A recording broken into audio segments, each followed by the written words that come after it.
Washington, D.C., and I'm at Call Your Mother Deli, and I'm here with the co-owner, Dani Moreira, and she's the co-owner, chef, and also at Timber Pizza, another popular place here in Washington, D.C. So again, thank you for taking time from your busy schedule. There's always like a super long line here to get your bagels, so I appreciate this.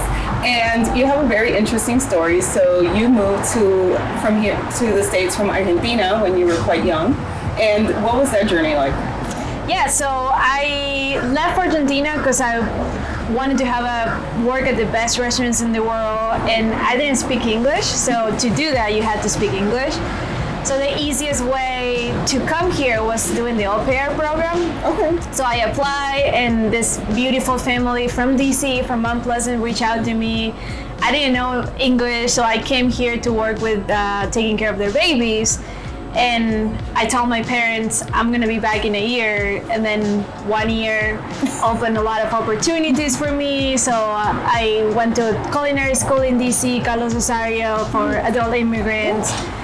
So, all these doors started opening, and then I told my mom I'm coming next year, and then I got a scholarship to go to the CIA in New York. Carlos Rosario gave me the scholarship. So I called my dad and said, actually, I'm gonna stay 2 more years. And he's like, what is up with all this culinary school? You're already studying DC and here.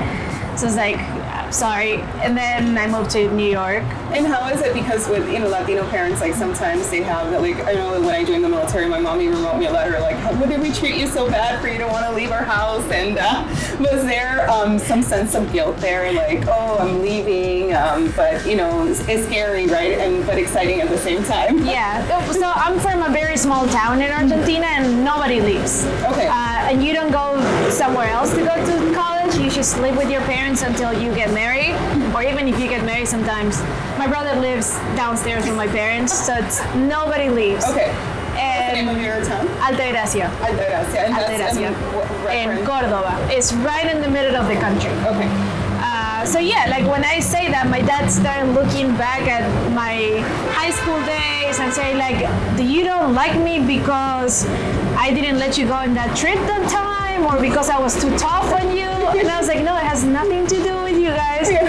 And I actually did say like, it has a lot to do with the way that you raised me, because you raised me knowing that you can achieve anything that you want. Both my parents were entrepreneurs, and they worked their whole life, and like they achieved anything they wanted to achieve, and they keep working hard. So I was like, if somebody is responsible for that, it's like you for doing this. Planting that. Yeah, planting that. That the sky is not the limit, and you can do anything. And I saw that you guys got started with Timber Pizza when they were just like a food truck. So how did that evolution happen? So I was working on fine dining, and I was in between jobs, waiting for my visa status and the whole immigration thing to happen.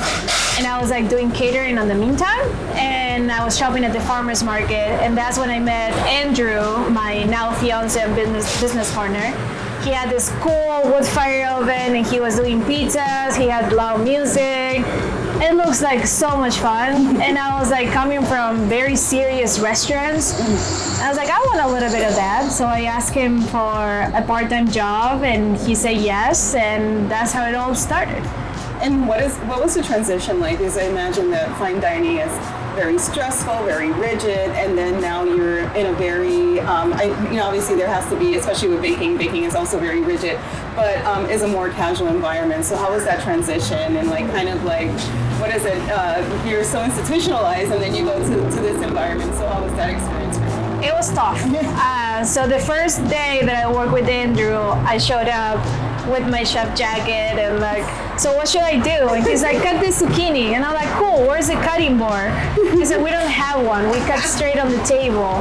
So here's me with like 4 years of culinary school, working at 3 Michelin star restaurants.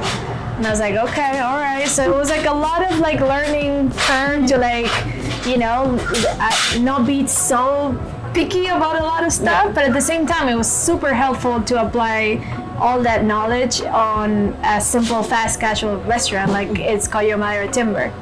And how did you get into the bagel business? Because, I don't think, bagels, Argentina, It was Andrew's fault. He's a dreamer, I'm a dreamer. I never say no to anything. I always want okay, what's next? And we were running timber, which was very successful. And, he had this idea, and we had an investor that came in and had this dream of opening a Jewish deli.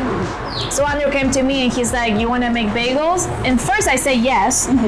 And then he put up a business plan overnight, super cool. The investor got really into it.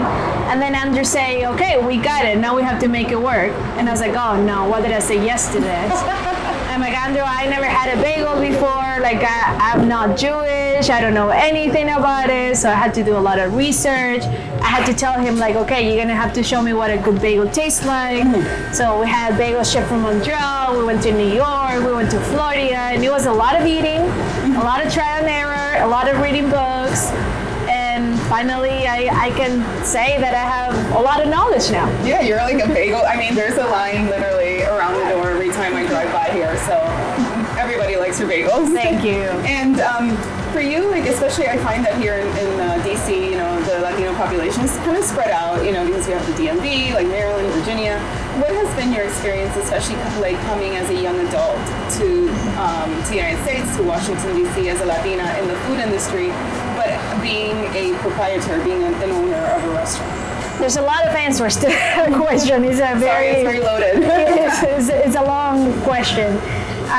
Like I say, when I came to DC, I didn't choose DC for any reason in particular.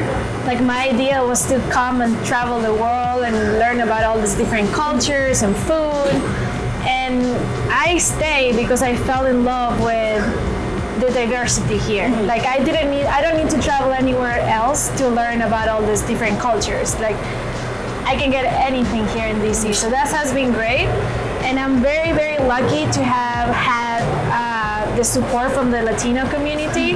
I got a scholarship to go to the CIA, full pay. I got any help that I need with business-related stuff. I built such a nice support group that anytime that I need anything, I can call my ex-teacher or somebody that I met in a meeting or something. And that is something that I haven't found anywhere else. And DC has a lot of opportunities to the Latino community, and that has been really, really great.